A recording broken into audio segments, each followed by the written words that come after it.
자, 대통령 지지율 고공행진.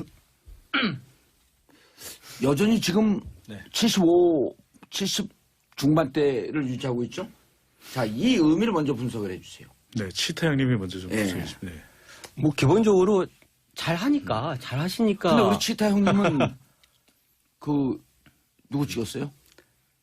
저는 투표를 안 했어요? 당선되신 분은 안 찍었습니다. 그렇죠. 왜냐면 정치적 성향이 틀리니까. 그런데 지금은 지지하죠, 이제 또. 예, 지지합니다. 그럼요. 이런 분들이 중요한 거야. 이런 분들 한테 조금 이제 다른 문제를 먼저 말씀드리면은 이 인수위 기간이 없다라는 거를 조금 감안을 하고 보실 필요는 있습니다. 역대 대통령들은 이제 2달 남짓하는 이제 인수위 기간 동안에 그게 이제 그 당시에는 취임 전이니까 기대치로 조사가 되거든요. 근데 이명박 전 대통령 같은 경우도 그 당선 직후에 이제 국정 운영을 잘할 것 같으냐 이런 기대치 조사에서는 거의 80%에 가까운 조사가 나온 적들도 있습니다. 근데 이제 그런 부분, 그런 부분들이 이제 근데 이제 인수위 기간 동안에 보통 왜 여러 가지 논란들이 벌어지잖아요. 뭐 인사 관련된 거라든지. 맞아요. 뭐 인수위가 뭘 하겠다 발표했다가 이제 역풍을 이러면서 지지율이 미리 좀 깎이고 들어가는데. 인수인 때 완장질 하면 그거 안 되거든. 그렇죠. 그게 없었기 때문에 지금 어떻게 보면 사실 아주 엄밀하게는 지금 문재인 대통령은 대선 이후에 사실 지금까지 시간이 인수위 기간에 거의 그 속하는 정도 시간밖에 안 지났거든요. 그래서 이게 이제 어떻게 그 비교가 정확한가라는 문제가 좀 있을 수는 있습니다만 그럼에도 불구하고 뭐 75%, 80%라는 이제 이 지지율 굉장히 높은 겁니다. 그거는 기본적으로 국민들 기대치에 부합하는 어떤 그 모습을 보여왔기 때문에 이 가능한 거라고 봐야 되겠죠. 다시 80%를 또 넘어섰어요? 네, 대통령 지지율이 이렇게 높은 가장 큰 이유는 파격적인 소통 행보를 한다라는 것. 이런 소통다운 소통, 든든한 소통을 보고 싶었던 국민들에게 마음을 울리는 그런 지지율 고공행진들이 이어진 부분이 야당에서 이렇게 비판하지 않나요? 공약은 나라다운 나라인데 왜 소통다운 소통을 하지? 그것이 정말 필요한 것이죠. 소통다운 소통이 돼야만 나라다운 나라가 될 수가 있는 것이거든요. 아니, 제 취지는 뭐냐면 뭘 해도 다 비판한다 이런 얘기예요. 우리가 뭐 닭 비판을 하면 되겠습니까? 닭 비판이요? 네. 닥치고 비판인데. 물론 우리 동물농장에는 닭은 없습니다. 근데 이게 야당에 대한 실망감도 반영이 되어 있는 거예요. 그러니까 그만큼 견제 세력이 있고 견제 인물이 있다면 그것은 또 대통령의 지지율에도 영향을 줄 수 있는데 그렇지 못하다는 것이고요. 또 이 정상회담도 크게 영향을 미친 것으로 보여집니다. 무난했다라는 평가를 받고 있는데요. 여론에 영향을 미칠 수 있는 것은 한 3가지로 봤거든요. 하나는 악수를 잘 할 수 있느냐. 근데 악수가 되지 않았다라고 하는 점. 끈끈한 또 인간관계를 보여주잖아요. 그 다음이 뭐냐면 사드 배치가 전면에 떠오르지 않는 것. 바로 이 부분도 아주 전략적이었던 것이고요. 마지막으로 이제 우리가 조금 더 신경을 써야 되는 부분이 이제 중국의 태도. 이제 G20 정상회의에서 또 한중 정상회담에서 또 한 번 대통령이 어떤 외교를 보여줄지 또 기대가 됩니다. 내일 바로 G20. G20가 아니잖아요. 예? 네. 3D였듯이. 그렇습니다. G20에 내일 가는데. 네. 그러니까 그 말씀하신 대로 문재인 대통령의 국정 지지율 이제 높게 나오는 이유 많이 말씀하셨잖아요. 첫 번째 이제 인수위가 없는 효과에서 기대감의 효과를 좀 누리고 있는 측면이 있다. 물론 잘하고 있는 건 외에 그다음 또 배 본부장님 말씀하신 대로 이제 소통 말씀하시고 그다음에 이제 말씀하신 대로 또 이제 야당 이제 우리가 이제 비판을 하잖아요. 사실은 신뢰받는 어떤 야당이 그룹이 적절한 비판을 할 때 대중들의 인식을 재조정하게 되거든요. 근데 야당이 지금 이제 그 메신저로서 신뢰를 완전히 사실 상실했는 상황이에요. 그러니까 우리가 양치기 같은 경우 보면은 첫 번째 얘기를 하다가 나중에 양치기 소년이 신뢰를 잃게 되면 실제 늑대가 왔는데도 불구하고 사람들이 안 믿어주는 것과 좀 비슷한 형국입니다. 그러니까 야당의 지지율이 매우 낮다는 것은 신뢰를 못 받고 있는 것인데 비판을 인사 등에 대해서 한다 하더라도 그것을 귀담아 듣지 않는 거예요, 국민들이. 그러다 보니까 그것이 어떤 인식 재조정하는 데 영향을 주지 않고 있는 부분이 있겠고 또 제일 중요한 것은 대비 효과라고 볼 수 있습니다. 그러니까 박근혜 정권과의 어떤 대비 효과. 이것이 뭐냐면 대통령 국정 지지율은 대통령을 지지하십니까라고 묻는 것이 아니라 대통령이 최근에 대통령으로서 일을 잘하고 있다고 보십니까라고 묻거든요. 그러면 사람들이 상대적으로 평가를 하게 되는데 지난 정권 때보단 낫다라고 하는 인식이 형성되어 있기 때문에 사실은 잘하는 편입니다라고 하는 응답이 많아지는 상황이거든요. 그것들이 모여서 이제 대통령 국정 지지율이다. 이렇게 얘기를 하는 것이니까 아마도 가장 크게 영향을 미치고 있는 것은 이전 정권과의 대조 효과, 대비 효과. 예. 그것이 사실은 많이 작용을 하고 있다 이렇게 볼 수 있겠습니다. 예.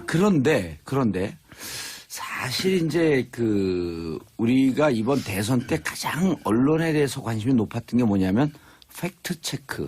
두 가지 키워드가 가짜 뉴스, 팩트 체크. 근데 이번에 정상회담을 마치고 돌아오는데 공동 발표문에도 FTA 재협상이라고 하는 말은 한마디도 없었고, 그런데 많은 언론이 명분은 찾았지만 실리를 잃었다 하면서 FTA 재협상을 등에 지고 왔다? 근데 이게 사실 아니거든요. 그리고 어제 어느 전문가가 그런 칼럼을 썼던데 FTA 재협상 하려면요, 그 조항 협의문 22조의 분쟁의 시작, 분쟁이라고 하는 조항인데 그거 찾아갖고 분쟁위원회로 넘어가서 분쟁 있는지 없는지 양국에 또 국회 통과하고 어쩌고저쩌고 하면 길게는 2년 6개월 내지 3년 정도 걸리는데 당장 내일 모레 FTA 재협상처럼 얘기하는 이 언론은 뭡니까? 이러고 물어본 칼럼을 봤어요. 근데 왜 언론은 사실 어찌 보면 이건 가짜 결과를 유도되는 의도된 기사거든요. 왜 이런 태도를 보일까요? 그 여론이 국민들이 어떻게 보느냐가 가장 중요한 것이고, 그러니까 여론을 그렇습니다. 흔들릴 텐데 국민들이. 그러니까 보도에서는 어느 쪽을 집중적으로 보느냐, 어떤 시각으로 보느냐가 중요한 부분인데 보다 객관적으로 볼 필요가 있는 것이고, 실질적으로도 이 트럼프 대통령이 한국 언론 사진 기자들에 대해서 오벌 오피스에서 야단을 쳤다 이렇게 난리를 칠 수가 있느냐라고 하는 언론 보도도 보면 사실상은 그렇지가 않다라고 하는 것이거든요. 그러니까 그래요? 우리가 팩트 체크를 제대로 할 필요가 있는 것이 이 한미 FTA도 우리 국민들이 인식하고 있는 것은 지난한 시간을 통해서 맺어졌던 협정입니다. 그렇죠. 그러니까 쌍방이 있는 것이거든요. 호혜성이 있는 것이기 때문에 이런 부분에서는 보다 신중하게 어떤 부분들이 정확하게 논의되었는지를 따져봐야 되는데 한쪽만 이제 부각시켜서 트럼프 대통령의 이 발언은 한미 FTA 재협상으로 바로 들어가는 첫 단추다. 이렇게 단정을 지어버리는 분. 그러니까요. 사실 어찌 보면 미국 러스벨트라고 하는 미국 그렇습니다. 자기를 지지했던 사람들을 위한 국내용이라고 하는 지적도 많잖아요. 근데 왜 그런 걸로 잘 부각을 안 시켜주지? 그래서 우리들이 이런 걸 볼 때는 좀 차분히 볼 필요가 있습니다. 근데 예전에 비해서 이제 국민들이 이런 어떤 정보를 습득하는 방식이 많이 바뀐 게 이 뉴스를 옛날처럼 뭐 이렇게 이제 몇 개 방송국의 뉴스, 그다음에 몇 개 신문 지면에서 나오는 정보 이렇게만 보여지는 게 아니거든요. 그래서 이 이제 한미 정상회담 관련된 그 뉴스를 찾아보게 되면은 다양한 해석들이 많이 있고, 그리고 뭐 그런 그 기사들 중에는 이제 이게 트럼프 대통령의 발언이 이제 미국 국내 정치용이다. 뭐 이런 해석들도 충분히 있었고, 특히 이제 그 공동 그 선언문에 이 부분을 완벽히 배제시킨 것을 설명하면서 대통령이 이제 그 트럼프 대통령의 이야기는 공동 협정은 없는 이야기다. 이렇게 명확하게 그런 이게 사실 문제를 정확하게 이제 짚어냈기 때문에 그런 이제 정보들이 종합적으로 이렇게 보여지다 보면 그 많은 언론과 그 많은 프로그램 중에서 가장 정확한 정보를 전달하는 프로그램은 뉴스쇼? 정치쇼. 누구의? 정봉주. 무슨 방송국? SBS. 띵동댕. 아니 이게 중요한 게 예. 10분 이상 청취하셨는지요. 또 들어가 줘야 됩니다. 이게 이제 국기를 잘한다. 지금 이제 말씀하신 대로 여러 이제 정보 매체 정보들을 이제 습득하는 이제 유권자들, 일반 시민들의 수준이 높아졌다는 것을 어떻게 알 수 있냐 하면 그렇게 이제 어떤 FTA 경제적 지임을 얻어왔다라고 하는 이제 보도들이 있었음에도 불구하고 문재인 대통령의 국정 수행 지지율이 떨어지지 않고 오히려 이제 갔다 와서 보통 정상들은요. 예. 해외 순방하면 지지율이 계속 올라가거든요. 그렇죠. 이제 왜 그러냐 하면 몇 가지 이제 효과가 있어요. 첫 번째는 이제 주목 효과. 일단은 국내에 있을 때보다 더 집중적인 스포트라이트를 받아요. 왜냐하면 이제 사람들은 미디어를 통해서 이제 보게 되면 정보를 받아들이게 되면 이제 인식이 바뀌는 것이니까 사실 그게 매우 중요하거든요. 그러니까 그것이 이제 집중적인 조명을 받는다는 게 하나가 있고, 두 번째로는 이제 성과 효과. 뭔가 하나 가서 이제 성과를 내오거든요, 되게. 미리 조율이 많이 돼 있잖아요. 뭐 어떤 문제는 거론하지 않는 것도 있겠고, 뭔가 이제 합의를 해준다거나, 동의를 해준다거나, 이런 것들을 얻어오는 부분이 있기 때문에 하나 있고. 우리 윤희용 고음은 뻔한 얘기인데, 성과 효과, 주목 효과, 이러니까 마치 뭔가 새로운 얘기를 재정리하는 그다음에 것처럼. 이제 제일 중요한 게 뭐냐면, 이제 지도자 효과가 있어요. 이제 외국에 나가서 뭐 비행기 안에서 얘기를 한다거나, 교민들을 만나거나, 어디 뭐 장진호 효과, 뭐 이제 그 연설을 한다든가 하면은, 장진호가 장진호 효과. 그러면은 대통령이 나라를 위해서 일하고 있다고 하는 인식이 형성됩니다. 요게 가장 사실 크거든요. 그러니까 나라를 위해서 일한다는 이미지가 형성되는 것. 그래서 이제 사실은 별게 없어도 올라가는 경우도 있거든요. 예. 그런 이제 세 가지 효과가 영향을 주어서 통상적으로 임기 후반부에 가면 탄력성이 없기 때문에 별 효과를 안 주는데 예. 임기 뭐 중반까지는 상당히 효과를 준다 이렇게 보겠습니다. 이 효과는 있는지 없는지 객관적으로 검증을 해주세요. 윤희용 곰님. 안민석 의원이 뭐라고 얘기하냐면 사진에 자기 얼굴이 나와서 안민석 효과도 있었다. 딩동대 아니면 땡. 도쿠멘터리. 일부 뭐 그렇게 땡. 분들도 있던데요. 네. 수치에는 반영 안 되겠지만. 아니 근데 그걸 아전인수라고 하는 거예요. 아니 근데 이번에 예. 와튼 효과도 있습니다. 와튼 효과. 와튼 효과도. 네, 한미 FTA 관련해서 예. 백 브리핑에 나온 내용인데 예. 이 트럼프 대통령이 정확하게 모르고 있으니까 어허. 장하성 경제특보가 와튼 스쿨을 나왔거든요. 아하. 그래서 나 와튼이야. 와튼 효과. 죄송합니다. 우리가 농담으로 들을까봐. 네, 한미 팩트 아니에요, 이거는. 그럼요. 한미 정상회담이 상당히 치열했던 상황을 이 백 브리핑 내용으로 전달 받을 수가 있었는데. 예. 자, 여기서 이- 잠깐 그러셨네. 깨알 같은 재미. 백브리핑은 뭐냐? 네네. 기자들이 기자회견을 합니다. 네. 보통 이제 국회의원들 네. 정상 기자회견 하는데 기자회견 딱 끝나고 돌아가려고 그럴 때 기자들이 와 몰려갖고 이건 뭐죠? 이건 뭐죠? 이러면서 그럼요. 물어보는데 사실 기사는 여기서 그럼요. 다 터지죠. 뒷이야기. 뒷이야기. 네. 우리 정치쇼는 앞 이야기. 예. 네. 이렇게 다릅니다. 예, 그래서 근데- 기자들은 간단하게 줄여서 백불이라 그러죠. 백불. 네. 아, 그래서 뭐 미국 무역 대표부 대표 아하. 또 트럼프 대통령 상당히 이렇게 압박을 해오니까 아 이거 안 되겠다. 그래서 이 정책실장이죠. 예. 이 장하성 정책실장이 아 영어로 말하겠다.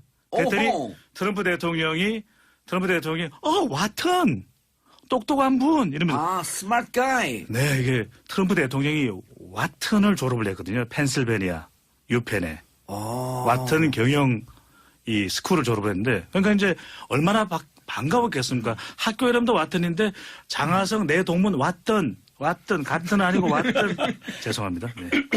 이렇게 상황이 동문이에요? 트럼프하고? 네네 동문인 거죠. 오. 왜 이제 왔든? 제가 아니고 이제 왔던 얼마나 반가웠겠습니까. 그러니까. 네. 그래서 이 경색됐던 경직됐던 분위기가 사르르 녹아들었다고 그러죠. 야.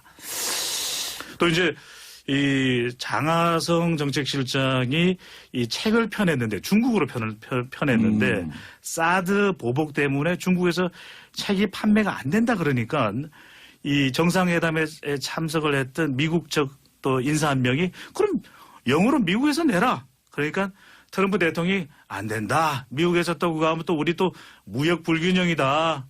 또 우리 또 적자 난다. 이렇게 이야기했거든요. 장하성 교수가 냈던 가장 근전했던 한국 경제론 그 책이었나 보죠? 그런 것 같습니다. 예. 네. 왜냐면 그 책이 명저거든요. 아, 예. 읽으셨죠?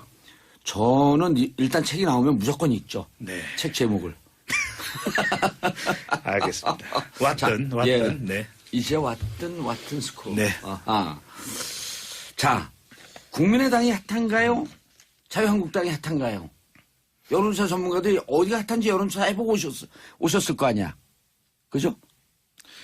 이게 이제 사람들이 부정편향성이라고 부정편향성. 그러니까 이제 나쁜 일을 예. 그런 것에 더 관심을 가게 되는 부분이 있어요. 그러니까 홍준표 뭐 대표가 된 것은 이제 여기서 보면은 뭐 잘된 일이잖아요. 홍준표 예. 의원 입장에서는. 그런데 이제 어떤 나쁜 일이니까 국민의당 사람들 관심은 이제 좀 거기 더 쏠려 있지 않을까. 국민의당. 알겠습니다. 자, 우리 소중한 청취자분들, 샵 1035 단문 50원 장문 100원, 모두 다 관심이 지금 이제 청취율 조사로 가 있어. 2432님, 아이고, 웃겨라, 봉도사님, 신형대님, 이분은 업계 종사하시는 분인데, 이 정도면, 이번 청취율 조사 중요합니다. 오늘부터 2주간 한다니, SBS 러브 FM 청취율 하면 묻지도 말고 따지지 말고 정봉주의 정치쇼 얘기해 주세요. 이분은 완전 스텝 수준이에요. 네네. 이거 어떻게 알지? 2주 동안 하고 있는 걸? 저도 지금 알았는데. 가족이시네요. 네. SBS 가족? 네네. 정치쇼 가족이시죠. 정치쇼 가족. 정치쇼 가족. 이야. 네. 지금부터 오늘서부터 2주예요, 진짜? 전화 갑니다. 네. 2주 동안 한대네요. 네, 네. 신영대님, 땡큐, 베리, 베리 굿. 아, 정말. 트럼프 영어 네, 표현. 트럼프 영어 표현. 자, 네. 국민의당. 진짜 이게 늪에 빠지고 있어요. 심각하죠. 지금 이제 국민의당 그 자체 진상조사단에서는 이제 예. 조사 결과를 어제 발표를 했습니다. 그래서 그 이 제보 조작이 이제 이유미 씨라는 분의 당원의 단독 예. 소행이었다 이렇게 발표를 했고, 뭐 당이나 안철수 당시 후보는 모르는 일이었다. 뭐 사전이든 사후든 인지하지 못했다 이렇게 얘기를 했는데, 이게 문제가 뭐냐면 국민들이 볼 때도 그렇고 대선이라는 과정의 특수성을 봤을 때, 그리고 이게 대선 직전에 터진 그 큰 폭로였거든요. 그럼 이제 이런 어떤 대선 선거가 치러지거나 선거가 아닌 때도 일상적으로 수많은 또 제보들이 있습니다. 뭐 정당이든 어디든 이런 그런 제보들을 받게 되는데, 그거 그냥 받았으니까 뭐 발표하고 이런 게 아니거든요. 그걸 뭐 그런 게 있을 때는, 특히 그게 이제 예민하고 민감한 사안인 경우에는 그걸 충분히 검증해서 이게 사실인지 아닌지 발표보고 그리고 나서 해야 되는 책임도 있는 겁니다, 정당에. 근데 그러니까 이게 법적인 책임을 누가 지느냐를 떠나서 국민들이 볼 때는 그 당시 국민의당, 그 뭐 이제 왜 검찰이 지금 공명선거 추진단 당시 그 그렇죠. 관계자들 조사하냐면 도대체 이 제보 내용을 확인했느냐. 뭐 이런 겁니다. 왜냐하면 그 당시에 아마 그 보도에 따르면 그때 이 제보 음성 뭐 통화 및 뭐 이런 걸 발표하면서 제보자와도 통화를 했다, 뭐 이렇게 확인해 준 적이 있었거든요. 있어요, 맞아요. 그렇기 때문에 지금 유튜브에 돌아요. 그게. 그렇다 그러면 이제 이게 과연 어떻게 된 거냐, 이거 따져봐야 되는 거고, 그다음에 이제 특히 국민들이 궁금해하는 부분은 과연 이제 안철수 전 대표 당시 후보가 이걸 어떻게 얼마나 알았을까, 이런 부분들이 궁금한데. 안철수 후보 가기 전까지 예. 알았을 것으로 지금 추정이 점점 굳어지고 있는 박지원 그렇죠. 전 대표. 왜냐하면 이제 이준서 전 최고위원이라는 분이 문자도 보냈고. 문자도 보내고 뭐 통화도 전화도 하고. 했고. 근데 이런 어떤 그런 것들 속에서 봤을 때 이게 어떤 개인의 일탈행위나 범법행위가 아니라 국민들 눈에는 국민의당이 과연 도대체 대선 어떻게 치른 거냐, 이렇게 보여지는 부분이 있거든요. 여기에 대해서 아직 뭐 당 자체 조사는 물론 뭐 그렇게 발표가 됐고, 안철수 전 대표 쪽은 지금 아직 입장 표명이 없죠. 그러니까 계속 이게 궁금한 거죠. 도대체 무엇일까? 결국 이게 네. 이재화 변호사가 네. 한 팟캐스트 나와서 이런 얘기를 해요. 지금 검찰이 이유미 단독 범행이라고 자체 조사 결과를 발표한 국민의당을 보고 미소를 짓고 있을 것이다. 그리고 이 증거 조작에 자꾸만 포인트가 가 있는데, 증거 조작은 위법하지 않다. 법을 위반한 게 아니라는 거예요. 증거 조작했고 혼자 갖고 있었으면 끝. 증거 조작한 것을 갖고 국민들에게 공표하면서 기자회견을 하는 순간 이것은 허위사실 유포가 되는 거죠. 법을 위반한 거예요. 그럼 기자회견을 하라고 동의를 했거나 하라고 시켰거나 하는데 묵인했거나 다 공범이라는 겁니다. 어떤 검증을 이것을- 소홀히 한 것을 미필적 고의. 그렇죠. 이것을 실행의 착수, 기자회견을 실행의 착수로 보고 기자회견에 관여되어 있는 사람은 다 기소를 면치 못할 것이다. 정리가 되죠. 우리는 보통 조작으로 가 있었잖아. 근데 기자회견 하는 순간 불법이라는 겁니다. 그렇잖아요. 우리가 내가 도끼를 갖고 어떤 범죄자가 도끼를 갖고 자기 골방에 혼자 도끼를 들고 서 있어요. 이게 범죄예요, 아니에요? 아니죠. 아니잖아요. 이 도끼를 들고 밖으로 나와서 누구를 협박하거나 실제로 실행에 착수했을 때 범죄가 된다. 코끼리가 코끼리인 이유는 코가 길기 때문이거든요. 정당인 이유는 정정당당해야 된다는 것인데, 그러니까 우리 국민들이 이 여론의 형성을 하는 데 있어서는 컨텐츠와 시간 타이밍입니다. 그러니까 내용상으로는 여러 가지 이유가 있을 것입니다. 여러 가지 또 사유도 있을 것이고, 그리고 신중하게 아직까지 발표를 미루고 있는 그런 이유도 분명히 있습니다. 그러나 여기서 중요한 것은 당의 여론의 치명타를 지금 맞고 있는 상황이거든요.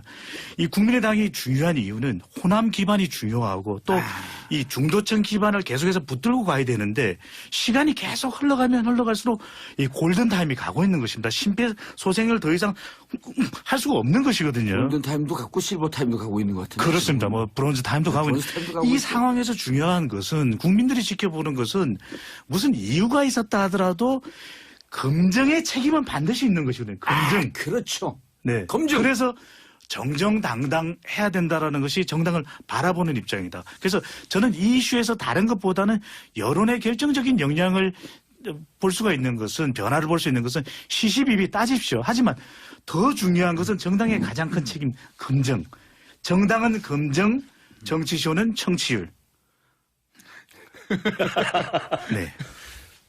이게 이제 그 보면은 지난 대선에 뭐 온라인상에 예. 뭐 댓글이든 기사든 해서 후보랑 같이 연관된 단어들 쭉 보게 되면 사실 이제 네거티브 굉장히 이제 집중적으로 이루어졌거든요. 상호 간에. 예. 그래서 보면 문재인 후보 같은 경우는 이제 아들이 상당히 이제 상위에 올라가 있어요. 5위 이내. 예. 아들 건이. 국민의당이 예. 문준용 씨를 이번 대선 때 언급한 게 몇 회예요?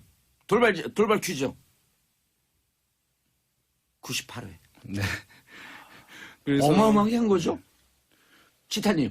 예, 아니 뭐 다들 기억하실 겁니다. 마지막까지 예. 계속해서 이제 그 문제가 집중적으로 9번 제기됐기 모자라는 때문에. 100번. 그래서 예. 뭐 또 이제 뭐 다른 후보들도 마찬가지긴 하거든요. 안철수 후보도 뭐 부인이든 뭐 이제 보좌진이든 이런 것들 또는 홍준표 후보 같은 경우는 뭐 많이 아시겠지만 그 돼지 관련한 부분들 이제 있었는데 그래서 이제 네거티브 공세들이 굉장히 이제 집중적으로 상호 간에 이루어진 상황이었는데 어쨌든 이제 이것이 일견에 어쨌든 조작과 관련된 부분이 있다고 하는 것이니까 예. 상당히 이것은 이제 선거라는 것은 민의가 가장 정확하게 표출될 수 있도록 국가가 사실은 매우 신경 써서 이제 하는 것인데 이 안에서의 이제 민의가 표출되는 것을 중간에 어쨌든 이제 왜곡을 시키는 작업을 했다고 지금 이제 인식되고 있는 것이니까 예. 사실 이것은 이제 민주주의 자체에 대한 이제 도전이었다고 볼 수 있는 것이거든요. 그런 면에서요. 정치권에 오래 계셨는데 예. 허위사실 유포에 대해서는 정치권에서 엄히 다루잖아요. 그렇죠. 선거에서는 뭐 예. 그리고 저는 온몸으로 경험까지 하고 온 사람이고. 그렇습니까? 그런데 이 증거를 조작한 사례는 잘 못 보지 않았나요? 그렇죠. 이런 경우는 완벽하게 이렇게 조작을 해서 뭐 그것도 가장 민감한 시기에 그 예. 대선이라는 국면에서 폭로된 경우는 본 적이 없는 것 같은데요. 이게 만약에 이게 왜 중요하냐면은 그 문제가 그 당시에 과연 얼마나 많은 사람들한테 어떤 판단, 생각의 변화를 줬을까.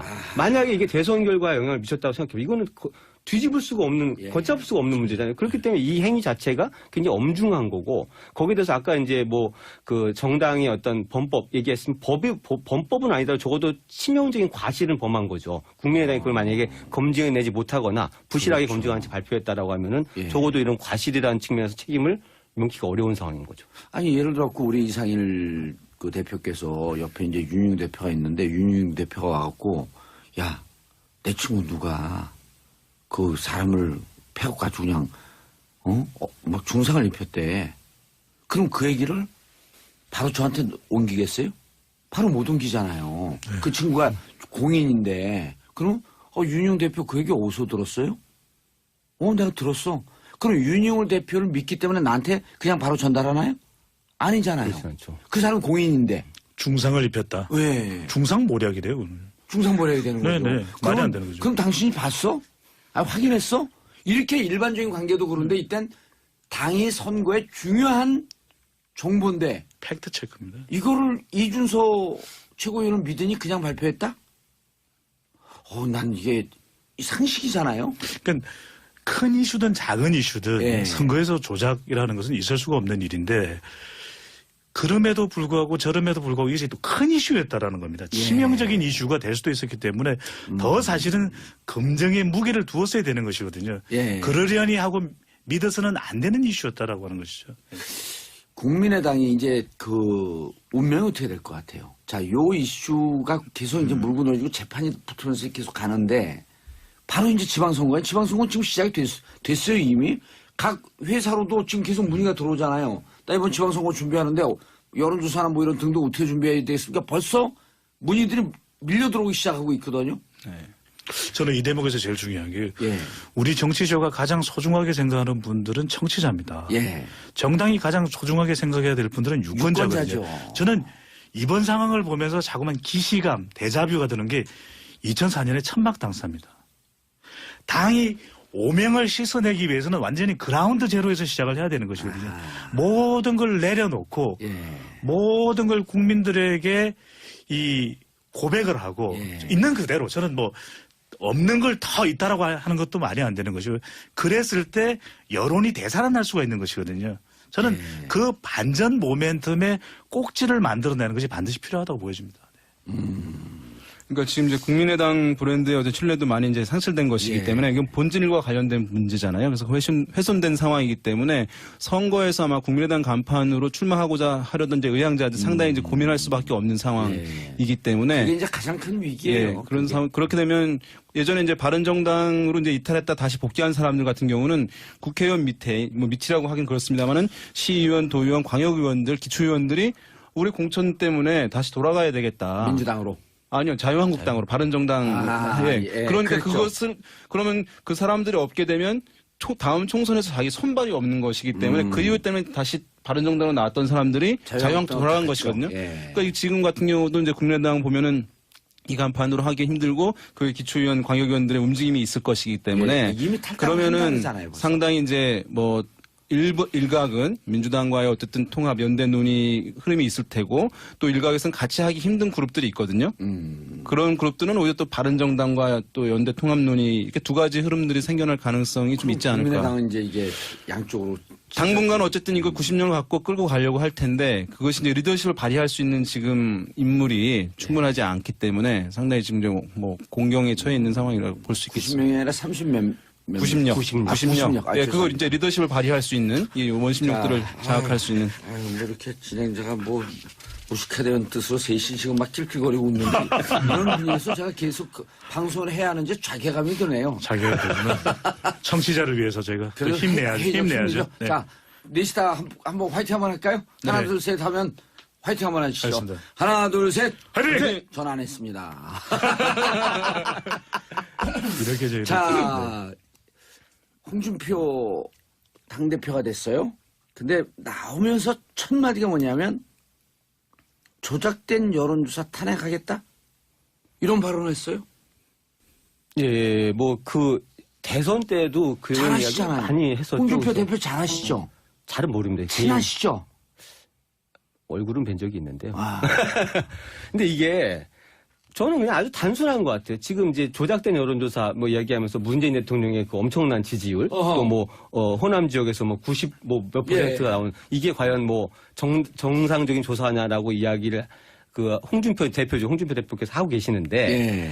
문제는 뭐냐면 그 똑같은 조사기관에서 과거에 박근혜 전 대통령의 콘크리트 지지율 또 당시 새누리당의 안정된 40% 그 똑같은 조사기관에서 조사했고 똑같은 방식으로 조사를 발표했어. 그때는 그때 왜 탄핵을 안 했죠? 그때 그럼 지금 그 여론조사기관이 갑자기 뭐 정치적으로 어떻게 변질이 돼가지고 말도 안 되는 조사를 발표하고 있는 거냐? 이게 정말로 지금 유권자들 국민들의 눈이 자유한국당을 어떻게 바라보고 예. 또 정치권을 어떻게 바라보고 있는지를 그 성찰하면서 그걸 갖고 뭘 바꿔나 이게 전당대회를 이제 막 치렀는데 이번에 자유한국당 전당대회 그 캐치 슬로건이 뭐냐면 달라질게요였습니다. 달라질게요. 전부 다 그 달라질게요라는 그 손편말 같은 그 글귀를 앞에 내세우고 했는데 그건 그게 지금 저런 어떤 인식들은 여론조사라는 것을 마치 이게 뭐 나한테 불리하면 뭔가 잘못된 여론조사고 뭐 나한테 유리하면은 뭐 좋거나 아무 문제가 없는 거고 이런 식의 반응은 저는 이해할 수가 없어요. 여론조사를 물론 이제 여론조사가 네. 의뢰자에 따라서 약간 바이아스 그러니까 그 약간 경도되는 경향성을 띠는 경우에 대한 의혹들이나 문제 제기는 간혹 있어 왔어요. 그렇다고 네, 해도 그게 또 영향을 줄 수가 있기 때문에 예민한 건 이해갑니다. 하지만 그것을 보완하기 위해서 끊임없이 조사기관들도 진화해 왔고 그리고 여기서 반드시 짚고 넘어야 되는 것은 정당 지지율과 이런 정치적인 여론조사의 내용은 중앙선거 여론조사 심의위원회 이전에 이 기관의 이름이 공정심의위원회일 정도로 아주 이제는 공공기관의 검증을 받아야만 됩니다. 그리고 여론조사의 특성상 샘플 수가 적은 이 지역별 그러니까 뭐 호남이든 영남이든 이런 곳에는 또 등락의 추이가 좀 더 우리가 생각하는 것보다 더 크게 느껴질 수도 있거든요. 그럴 때는 추이를 살펴보면 되는 것이고 그렇죠. 그래서 저는 여론조사라는 것에 너무 의존할 필요도 없지만 너무 여론조사를 예민하게 봐서 이런 분위기를 좀 코끼리처럼 담대하게 좀 생각할 수는 없는지요. 그 네. 샘플 수가 작다라고 하는 것은 예를 들었고 전국 1000명을 대상으로 여론조사를 했습니다라고 할 때 그렇게 되면 광주 지역에서 잡히는 숫자는 뭐 한 4, 50명, 5, 60명 될 수밖에 또 없는 경우가 있거든요. 강원도는 뭐 얼마 되겠습니까? 그렇죠. 그럴 네. 경우에는 그 지역의 표본수가 적기 때문에 정확한 데이터라기보다도 어떻게 흐름이 가고 있느냐. 그럼 이 강원 지역에 나왔던 결과는 요 전조사에서는 어떻게 나왔으며 전에는 어떻게 나와서 이 강원 지역의 유권자들의 흐름은 대체로 어떻게 하고 있다라고 하는 것을 보여주는 하나의 지표 아니에요. 근데 이거 탄핵하면 어떻게 되는 거지? 여론조사 탄핵하면 조사 여론인가? 이게 자유한국당 이번 전당대회도 30%인가요? 여론조사가 포함됐잖아요. 아, 네, 그럼 어떻게 하는 거지? 그런데 불신하시고 계신 여론조사에 의해서 당대표 되신 측면도 있는데 예. 이제 이렇게 얘기하시면 이제 안 될 것 같고 이게 아마도 이제 그 보수층들의 여론조사에 응답 안 하는 사람들인데 그 잘 못 잡아내는 거 아니냐 아마 이 부분을 얘기하는 것 같아요. 홍준표 대표 같은 알겠습니다. 입장에서는. 그런데 저는 그렇게 응답을 제대로 당당하게 못하는 상황이 나타난 것에 대한 성찰이 이제 있어야 된다고 보거든요. 또 그런 것도 다 보정이 되잖아요. 그렇죠. 여론조사 완전한 장치는 아닌데 알겠습니다. 그래도 최대한 대표성과 객관성을 확보하기 위해 노력한다는 점은 꼭 알아주시면 좋겠습니다. 이상할 대표님, 홍준표 대표의 재등장 자유한국당의 득이 될까요? 해가 될까요? 저는 이제 홍준표 대표가 그 새로 이제 그 가를 자유한국당 어떻게 끌고 가느냐는 방향성이 있다고 보여지는데요.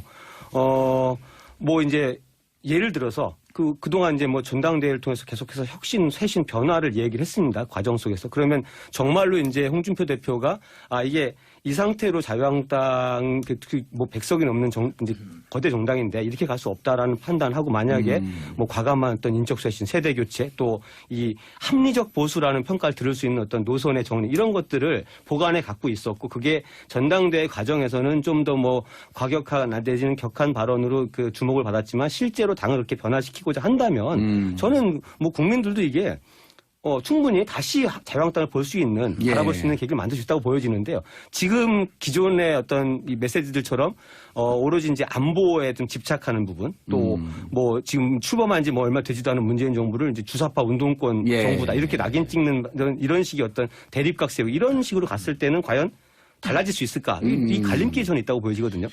이게 이제 알겠습니다. 윤영 대표님. 당대표 이런 문제가 있어요. 예. 우리 이제 청취자분들이 고민하는 게 이런 거거든요. 저렇게 쇄신을 한다고 하는데 당내에서는 친훈과 친박과의 갈등과 대립이 있을 것 같고 또 어제 그 바른정당의 정병국 의원이 보수가 바뀌어야 된다 하면서 이게 아주 추상적인 철진한 안보 문제로 갖고 장사하는 거 이제 좀 끝내야 된다. 좀 바뀌어야 된다. 또 보수가 변해야 된다. 이런 목소리 또 있거든요. 어떤 분이 이런 말씀 하시더라고요. 지금 민주당이 높은 지지율, 고공행진하고 있는 이유 뭐겠냐라고 하면서 본인 얘기하기로 내부에 분열적인 어떤 메시지들이 나오지 않는 게 상당히 영향을 주고 있다는 거예요. 그런데 이제 보수 내에서 계속 이제 어쨌든 논란이 있을 거란 말이죠. 이렇게 되면 서로 이제 지지율 상승을 제약할 수밖에 없겠고 예. 지도부 같은 건 평가는 어쨌든 선거를 통해서 이제 가게 되는 것인데 지금 이제 보수 정당 자유한국당 같은 경우 특히나 이제 억울한 측면이 있을지 모르겠습니다만은 최순실 국정농단과 결별하지 못했다고 하는 인식이 지금 광범위하게 아직 있는 것이거든요. 이런 상황에서 가게 되면 지방선거에서 이제 여당에 대한 뭐 지지가 높은 상황에서 아마 성과를 내기 쉽지 않은 상황이 되게 되면 지도부에 대한 이제 교체라든가 이런 분들이 얘기들이 나올 수밖에 없게 되고 그래서 제 생각에는 아마도 지방선거에서의 어떤 실패 같은 것들을 좀 확인한 이후에 예. 어떤 새로운 제3당 경제 개편이 불가피하겠다. 보수 진영에서 어쨌든 자유한국당과 바른정당 등 어서 이제 일부는 이탈시키고 그런 정도의 어쨌든 뭐 퍼포먼스라면 퍼포먼스 이 정도 돼야지 대중의 인식이 바뀔 수 있지 않을까라는 생각이 들고 저기서 지금 내부에서 혁신 노력으로 해서 그 인식을 바꾼다 선거 전에 상당히 지금 제한적일 수밖에 없을 것 같아요. 난망하다. 자, 샵 1035 단문 50원 장문 100원 샵 1035 단문 50원 장문 100원 문자 보내주시기 바라겠습니다. 여러분의 문자는 동물들도 춤추게 한다. 코끼리도 춤추게 한다. 치타, 곰도 다 춤춘다. 네. 샵 1035 단문 50원 장문 100원 문자 보내주시기 바라겠습니다. 자, 보통 이제 전당대회가 끝나면 네. 그 이어지는 이제 그 관심, 주목도 이런 것 때문에 지지율이 좀 올라가잖아요. 이번엔 어떨 것 같아요? 당장 지지율이 크게 변하지 않는 가장 큰 이유는 예. 빙하가 움직인다가 아니라 지금은 대선이 계속된다거든요. 대선 현상이 계속 지속되고 있기 때문에 이 대선 현상을 어떻게 벗어나느냐가 홍준표 당대표로서 너무나 중요할 수밖에. 저는 그래서 홍의 방점을 찍느냐 아니면 준표의 방점을 찍느냐가 매우 중요한데요. 그건 또 뭐죠? 뭐 트럼프 홍이라고 이야기를 하지 않습니까? 아하. 이 보수를 전통 보수층을 결집하는 능력은 또 가지고 있는 그런 홍준표 당대표인데 트럼프 홍, 그래 트럼프 홍 미국의 도널드 트럼프 대통령을 보더라도 이 지지층은 결집하지만 얼마나 이 전체 국민들을 볼 때는 자충우돌하고 있지 않습니까? 단기적으로 결집은 가능할 겁니다. 하지만 중장기적으로 외연을 확대하기 위해서는 비호감도를 걷어내야 되는데 그렇다면 저는 준표, 구준표, F4, 꽃보다 남자. 네, 그래서 저는 더 매력을 통해서 이 새로운 보수의 매력을 총결집시킬 때 가능할 걸로 보여집니다. 네. 다른 분들의 말을 읽혀 만드네. 네, 단문 50원, 장문 아재개 100원입니다. 한도 초과로 징계했는데. 아니면 이 네. 총량제 벗어났어요. 샵 1035, 샵 자, 1035입니다. 9085님, 정치 방송이 이리 화제가 되고 인기가 많을 줄은 아무도 몰랐을 겁니다. 그만큼 영향력이 크니 공정한 팩트로 정치를 풀어주세요. 지금 바로 이름도 모르겠어요. 이게 누구예요? 네네, 이게? 코끼리. 배종찬 이분처럼 팩트를 이렇게 풀지 말라는 저 얘기예요. 공팩이죠. 공정한 팩트. 공팩으로 합니다. 네, 공팩. 얼른 사과하세요, 빨리. 죄송합니다. 예. 하야하세요. 탄핵되기 전에 여론조사 기간 탄핵하겠다는 거 아니에요? 아, 좀 여론조사 기간 좀 제발 놔두십시오. 그리고 지금 아까 이제 민주당 얘기가 살짝 나왔는데 민주당 고공행진하는 것 중에 하나가 당내 이실적인 목소리가 나오지 않는다. 이견이 나오지 않는다. 분열적 목소리가 나오지 않는다. 근데 경우에 따라서는 당이라고 하는 것은 우당탕탕 부딪히면서 생산적인 걸 또 만들어내고 그러는 거거든요. 너무 일사불란하게 되면 그게 무슨 그 명령 수행 집단이 무슨 당입니까? 그렇죠. 그러니까 예전에 도 얘기했었는데 여당이 대통령 품에 안겨 있다. 만약 이렇게 되면 의회 내에서 이제 야당과 청와대 또는 대통령과 직접 전선이 이루어지게 되고 여당이 이제 역할을 못하게 되는 측면이 있거든요. 지지율은 높은데. 예. 그래서 이제 그것을 정권의 부담을 사실은 덜어주거나 방어해줄 건 방어해주고 공세할 건 공세해주는 역할을 여당으로서 이제 존재감을 발휘해줘야 되는데 그렇지 않게 지지율만 높은 경우들이 있을 수 있어요. 지난 정권에 9년 동안 그랬죠. 보게 되면 이명박 박근혜 정권 때 가장 문제가 된 게 여당이 여당 역할을 못했다. 그렇죠. 야당과 협상도 못하고 지지는 높은데. 지지율은 계속 나오는데. 그러니까 그럴 수 있기 때문에 이게 높은 지지율 자체는 뭐 대통령의 국정 지지 기반을 받쳐주는 이제 효과는 큰데 그것을 실질적인 역할을 이제 낮아질 수밖에 없거든요. 그것을 이제 나서서 사실은 야당과 직접적으로 방어와 공세 이런 것들을 이제 해주는 역할이 실질적으로 지지율보다는 필요하다 이렇게 보입니다. 예, 알겠습니다. 자, 우리 모처럼 여론조사 전문가들 배종찬, 윤용, 이상일 대표님 함께. 지금부터 오늘서부터 2주예요, 진짜? 전화 갑니다. 네. 2주 동안, 2주 동안 한대네요. 네. 신영대님, 땡큐, 베리, 베리 굿. 정말. 트럼프 영어 네, 표현이. 트럼프 영어 표현. 자, 네. 국민의당. 진짜 이게 늪에 빠지고 있어요. 심각하죠. 지금 이제 국민의당 그 자체 진상조사단에서는 이제 조사 결과를 어제 발표를 했습니다. 그래서 이 제보 조작이 이제 이유미 씨라는 분의 당원의 단독 소행이었다 이렇게 발표를 했고 뭐 당이나 안철수 당시 후보는 모르는 일이었다. 뭐 사전이든 사후든 인지하지 못했다 이렇게 얘기를 했는데 이게 문제가 뭐냐면 국민들이 볼 때도 그렇고 대선이라는 과정의 특수성을 봤을 때 그리고 이게 대선 직전에 터진 그 큰 폭로였거든요.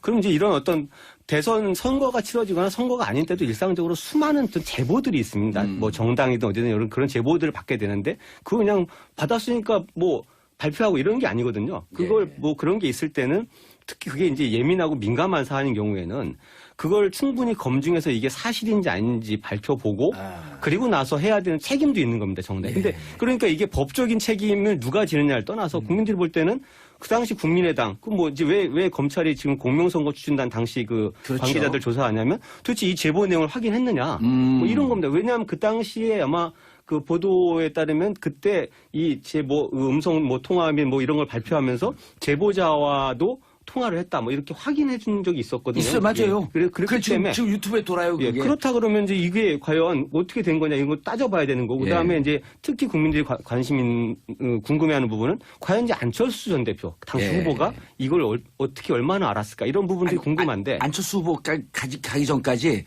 알았을 것으로 지금 추정이 점점 굳어지고 있는 박지원 그렇죠. 전 대표. 왜냐하면 이제 이준서 전 최고위원이라는 분이 문자도 보냈고. 예, 문자도 보내고 뭐 통화도 전화도 하고. 했고. 예. 근데 이런 어떤 그런 것들 속에서 봤을 때 이게 어떤 개인의 일탈행위나 범법행위가 아니라 국민들 눈에는 국민의당이 과연 도대체 대선 어떻게 치는 거냐. 이렇게 보여지는 부분이 있거든요. 여기에 대해서 아직 뭐 당 자체 조사는 물론 뭐 그렇게 발표가 됐고 안철수 전 대표 쪽은 지금 아직 입장 분명히 없죠. 그러니까 계속 이게 궁금한 거죠. 도대체 무엇일까? 결국 이게 예, 네. 이재화 변호사가 네. 한 팟캐스트에 나와서 이런 얘기를 해요. 지금 검찰이 이음이 단독 범행이라고 자체 조사 결과를 발표한 국민의당을 보고 미소를 짓고 있을 것이다. 그리고 이 증거 조작에 자꾸만 포인트가 가 있는데 증거 조작은 위법하지 않다. 법을 위반한 게 아니라는 거예요. 증거 조작을 혼자 갖고 있었으면 끝. 증거 조작한 것을 갖고 국민들에게 공표하면서 기자회견하는 순간 이것은 허위사실 유포가 되는 거죠. 법을 위반한 거예요. 그럼 기자회견을 하라고 동의를 했거나 하라고 시켰거나 하는데 묵인했거나 다 공범이라는 겁니다. 어떤 검증을 이것을- 소홀히 한 것을 미필적 고의. 그렇죠. 이것을 실행의 착수, 기자회견은 실행의 착수로 보고 기자회견에 관여되어 있는 사람은 다 기소를 면치 못할 것이다. 정리가 되죠. 우리는 보통 조작으로 가 있었잖아. 근데 기자회견 하는 순간 불법이라는 겁니다. 그렇잖아요. 우리가 내가 도끼를 갖고 어떤 범죄자가 도끼를 갖고 자기 골방에 혼자 도끼를 들고 서 있어요. 이게 범죄예요, 아니에요?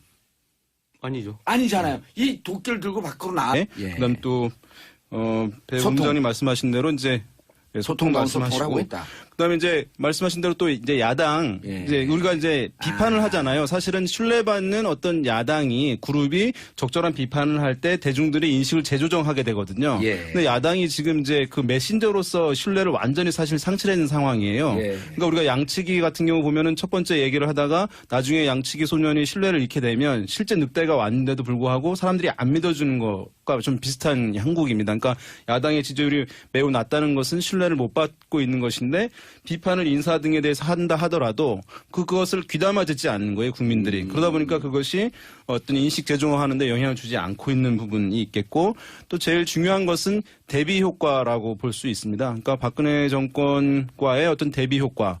이것이 뭐냐면 대통령 국정 지지율은 대통령을 지지하십니까라고 묻는 것이 아니라 대통령이 최근에 대통령으로서 일을 잘하고 있다고 보십니까라고 묻거든요. 예. 그러면 사람들이 상대적으로 평가를 하게 되는데 지난 정권 때보단 낫다라고 하는 인식이 형성돼 있기 때문에 사실은 잘하는 편입니다라고 하는 응답이 많아지는 상황이거든요. 예. 그것들이 모여서 이제 대통령 국정 지지율이다. 이렇게 얘기를 하는 것이니까 아마도 가장 크게 영향을 미치고 있는 것은 이전 정권과의 배조 효과, 대비 효과. 예. 그것이 사실은 많이 작용을 하고 있다 이렇게 볼 수 있겠습니다. 예. 그런데 사실 이제 우리가 이번 대선 때 가장 언론에 대해서 관심이 높았던 게 뭐냐면 팩트 체크. 두 가지 키워드가 가짜 뉴스, 팩트 체크. 근데 이번에 정상회담을 마치고 돌아오는데 공동 발표문에도 FTA 재협상이라고 하는 말은 한마디도 없었고 그런데 많은 언론이 명분은 찾았지만 실리를 잃었다 하면서 FTA 재협상을 등에 지고 왔다? 근데 이게 사실 아니거든요. 그리고 어제 어느 전문가가 그런 칼럼을 썼던데 FTA 재협상 하려면요. 그 조항 협의문 22조의 분쟁의 시작. 분쟁이라고 하는 조항인데 그거 찾아갖고 분쟁위원회로 넘어가서 분쟁 있는지 없는지 양국에 또 국회 통과하고 어쩌고저쩌고 하면 길게는 2년 6개월 내지 3년 정도 걸리는데 당장 내일 모레 FTA 재협상처럼 얘기하는 이 언론은 뭡니까? 이러고 물어본 칼럼을 봤어요. 근데 왜 언론은 사실 어찌 보면 이건 가짜 결과를 유도되는 의도된 기사거든요. 왜 이런 태도를 보일까요? 여론이 국민들이 어떻게 보느냐가 가장 중요한 것이고, 그러니까 여론을 그렇습니다. 흔들릴 텐데 국민들이.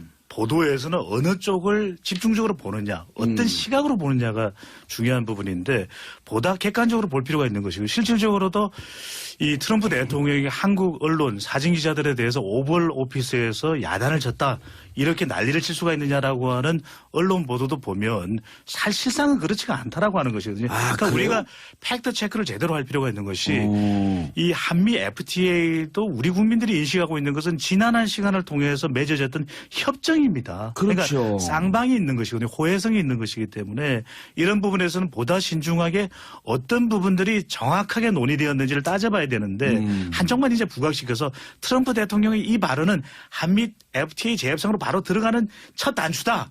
이렇게 단정을 지어버리는 분. 그러니까요. 사실 어찌 보면 미국 러스벨트라고 하는 미국 그렇습니다. 자기를 지지했던 사람들을 위한 공내용이라고 하는 자, 대통령 지지율 고공행진 여전히 지금 70 중반대를 유지하고 있죠. 자, 이 의미를 먼저 분석을 해주세요. 네, 치타 형님이 먼저 좀 예. 말씀해 주시면. 네. 뭐 기본적으로 잘 하니까 잘 하시니까. 근데 우리 치타 형님은 누구 찍었어요? 저는 투표를 안 했어요? 당선되신 분은 안 찍었습니다. 그렇죠. 왜냐면 정치적 성향이 틀리니까. 그런데 지금은 지지하죠, 이제 또. 예, 지지합니다. 그럼요. 이런 분들이 중요한 거야. 이런 분들 한테 조금 이제 다른 문제를 먼저 말씀드리면은 이 인수위 기간이 없다라는 거를 조금 감안을 하고 보실 필요는 있습니다. 역대 대통령들은 이제 2달 남짓하는 이제 인수위 기간 동안에 그게 이제 그 당시에는 취임 전이니까 기대치로 조사가 되거든요. 근데 이명박 전 대통령 같은 경우도 그 당선 직후에 이제 국정 운영을 잘할 것 같으냐 이런 기대치 조사에서는 거의 80%에 가까운 조사가 나온 적들도 있습니다. 근데 이제 그런 부분, 그런 부분들이 이제 근데 이제 인수위 기간 동안에 보통 왜 여러 가지 논란들이 벌어지잖아요. 뭐 인사 관련된 거라든지. 맞아요. 뭐 인수위가 뭘 하겠다 발표했다가 이제 역풍을 이러면서 지지율이 미리 좀 깎이고 들어가는데. 인수인 때 완장질 하면 그거 안 되거든. 그렇죠. 그게 없었기 때문에 지금 어떻게 보면 사실 아주 엄밀하게는 지금 문재인 대통령은 대선 이후에 사실 지금까지 시간이 인수위 기간에 거의 그 속하는 정도 시간밖에 안 지났거든요. 그래서 이게 이제 어떻게 그 비교가 정확한가라는 문제가 좀 있을 수는 있습니다만 그럼에도 불구하고 뭐 75% 80%라는 이제 이 지지율 굉장히 높은 겁니다. 그거는 기본적으로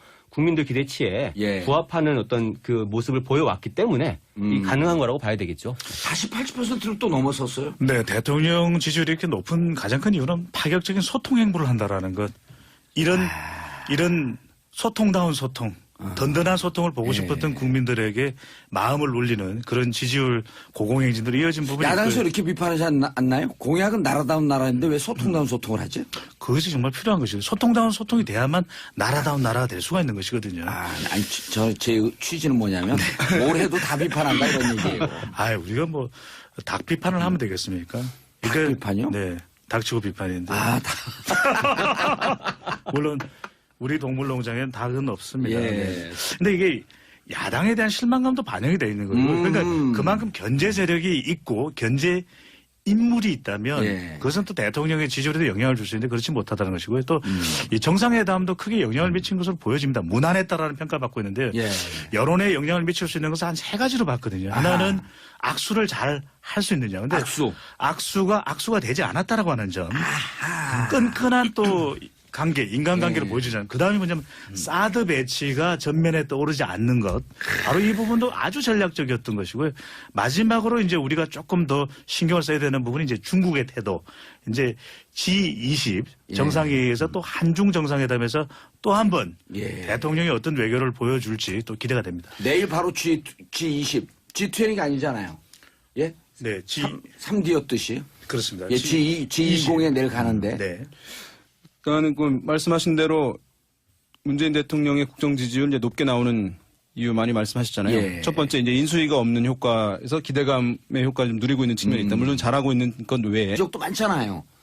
근데 왜 그런 걸로 잘 부각을 안 시켜주지? 그래서 우리들 이런 걸 볼 때는 좀 차분히 볼 필요가 있습니다. 근데 예전에 비해서 이제 국민들이 이런 어떤 정보를 습득하는 방식이 많이 바뀐 게 이 뉴스를 옛날처럼 뭐 이렇게 이제 몇 개 방송국의 뉴스, 그다음에 몇 개 신문 지면에서 나오는 정보 이렇게만 보여지는 게 아니거든요. 그래서 이 이제 한미 정상회담 관련된 그 뉴스를 찾아보게 되면은 다양한 해석들이 많이 있고 그리고 뭐 그런 그 기사들 중에는 이제 이게 트럼프 대통령의 발언이 이제 미국 국내 정치용이다. 뭐 이런 해석들도 충분히 있었고 특히 이제 그 공동 그 선언문에 예. 이 부분을 완벽히 배제시킨 것을 설명하면서 대통령이 이제 그 트럼프 대통령의 이야기는 공동 없단 협정은 말이에요. 없는 이야기다. 예. 이렇게 명확하게 그런 이게 사실 문제를 정확하게 이제 짚어냈기 때문에 그런 이제 정보들이 종합적으로 이렇게 보여지다 보면 그 많은 언론과 그 많은 프로그램 중에서 가장 정확한 정보를 전달하는 프로그램은 뉴스쇼?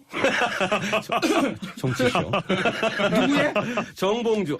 무슨 방송국? SBS. 띵동댕. 아니 이게 중요한 게 예. 10분 이상 청취하셨는지요? 또 들어가줘야 됩니다. 이게 이제 아, 코끼리 잘한다. 지금 이제 말씀하신 대로 여러 이제 정보 매체 정보들을 이제 습득하는 이제 유권자들 일반 시민들의 수준이 높아졌다는 것을 어떻게 알 수 있냐 하면 예. 그렇게 이제 어떤 FTA의 경제적 지임을 얻어왔다라고 하는 이제 보도들이 있었음에도 불구하고 예. 문재인 대통령의 국정 수행 지지율이 떨어지지 않고 오히려 이제 갔다 와서 보통 정상들은요. 예. 해외 순방하면 지지율이 계속 올라가거든요. 그렇죠. 이제 왜 그러냐 하면 몇 가지 이제 효과가 있어요. 첫 번째는 이제 주목 효과. 일단은 국내에 있을 때보다 더 집중적인 스포트라이트를 받아요. 왜냐하면 이제 사람들은 미디어를 통해서 이제 보게 되면 정보를 예. 받아들이게 되면 이제 인식이 바뀌는 것이니까 사실 그게 매우 중요하거든요. 그러니까 그것이 이제 집중적인 조명을 받는다는 게 하나가 있고 두 번째로는 이제 성과 효과. 뭔가 하나 가서 이제 성과를 내오거든요, 되게. 미리 조율이 많이 돼 있잖아요. 뭐 어떤 문제는 거론하지 않는 것도 있겠고, 뭔가 이제 합의를 해준다거나, 동의를 해준다거나, 이런 것들을 얻어오는 부분이 있기 때문에 하나 있고. 우리 윤희용 고음은 뻔한 얘기인데 네. 성과 효과, 아. 주목 효과 이러니까 마치 뭔가 새로운 얘기를 재정리하는 그다음에 것처럼. 이제 제일 중요한 게 뭐냐면 이제 지도자 효과가 있어요. 이제 외국에 나가서 뭐 너무 비행기 남용되는 안에서 것 얘기를 한다거나 교민들을 만나거나 어디 뭐 장진호 효과에 뭐 이제 그 연설을 한다든가 장진호 하면은 효과입니다. 네. 장진호가 장진호 있죠. 효과. 네. 그러면은 대통령이 나라를 위해서 일하고 있다고 하는 인식이 형성됩니다. 미국에 가장 사실 크거든요. 그러니까 나라를 위해서 일한다는 이미지가 형성되는 것. 그래서 이제 사실은 별게 없어도 올라가는 경우도 있거든요. 예. 그런 이제 세 가지 효과가 영향을 주어서 통상적으로는 임기 후반부에 가면 탄력성이 없기 때문에 별 효과를 안 주는데 예. 임기 뭐 중반까지는 상당히 효과를 준다 이렇게 보겠습니다. 이 효과는 있는지 없는지 객관적으로 검증을 해주세요. 윤희용 고음님. 안민석 의원이 뭐라고 얘기하냐면 사진에 자기 얼굴이 나와서 안민석 효과도 있었다. 딩동대 아니면 땡. 도쿠멘터리. 일부 뭐 그렇게 땡. 분들도 있던데요. 네. 수치에는 반영 안 되겠지만. 아니 근데 그걸 아전인수라고 하는 거예요. 아니 근데 이번에 예. 와튼 효과도 있습니다. 와튼 효과. 같은 효과가 네, 뭐예요? 한미 FTA 관련해서 예. 백 브리핑에 나온 내용인데 예. 이 트럼프 대통령이 정확하게 모르고 있으니까 어허. 장하성 경제특보가 와튼 스쿨을 나왔거든요. 아하. 그래서 나 와튼이야. 와튼 효과. 죄송합니다. 우리가 농담으로 들을까봐. 네, 한미 팩트 아니에요, 이거는. 그럼요. 한미 정상회담이 상당히 치열했던 상황을 이 백 브리핑 내용으로 전달 받을 수가 있었는데. 예. 자, 그래서 이- 잠깐 네. 깨알 같은 재미. 백브리핑은 뭐냐? 네네. 기자들이 기자회견을 합니다. 네.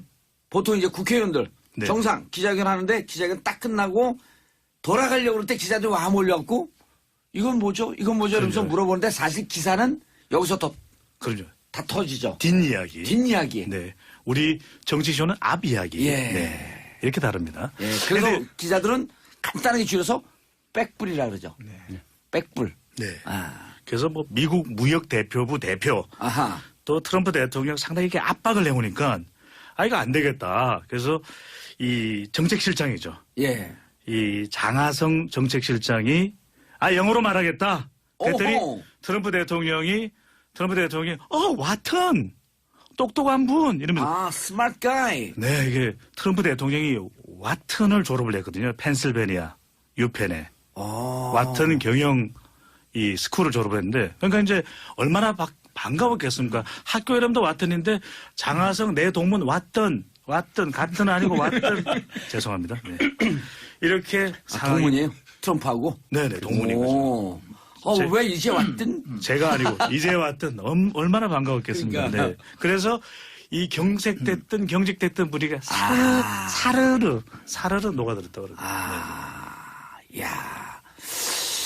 또 이제 이 장하성 정책실장이 이 책을 펴냈는데 중국으로 펴냈는데 사드 보복 때문에 중국에서 책이 판매가 안 된다 그러니까 이 정상회담에 참석을 했던 미국적 또 인사 한 명이 그럼 영어로 미국에서 내라. 그러니까 트럼프 대통령이 안 된다. 미국에서 또 그거 하면 또 우리 또 무역 불균형이다. 또 우리 또 적자 난다. 이렇게 이야기했던. 아, 장하성 교수가 냈던 가장 근전했던 한국 경제론 그 책이었나 보죠? 그런 것 같습니다. 예. 네. 왜냐면 그 책이 명저거든요. 아, 예. 읽으셨죠? 저는 일단 책이 나오면 무조건 읽죠. 네. 책 제목을. 알겠습니다. 왔든. 예. 네. 이제 왔든 스쿨. 네. 자, 국민의당이 핫한가요? 자유한국당이 핫한가요? 여론조사 전문가들이 어디가 핫한지 여론조사 해보고 오셨을 거 아니야. 그죠? 이게 이제 사람들이 부정편향성이라고 부정편향성. 그러니까 이제 나쁜 일을 예. 그런 것에 더 관심을 가게 되는 부분이 있어요. 그러니까 홍준표 대표가 된 것은 이제 여기서 보면은 잘된 일이잖아요. 홍준표 예. 의원 입장에서는. 그런데 이제 어떤 나쁜 일이니까 국민의당 사람들 관심은 이제 좀 거기다 쏠려 있지 않을까. 국민의당. 알겠습니다. 자, 우리 소중한 청취자분들, 샵 1035 단문 50원 장문 100원, 모두 다 관심이 지금 이제 청취율 조사로 가 있어. 2432님, 아이고, 웃겨라, 봉도사님, 신형대님, 이분은 업계 종사하시는 분인데, 이 정도면, 이번 청취율 조사 중요합니다. 오늘부터 2주간 한다니, SBS 러브 FM 청취율 하면 묻지도 말고 따지지 말고 정봉주의 정치쇼 얘기해 주세요. 이분은 완전 스텝 수준이에요. 네네.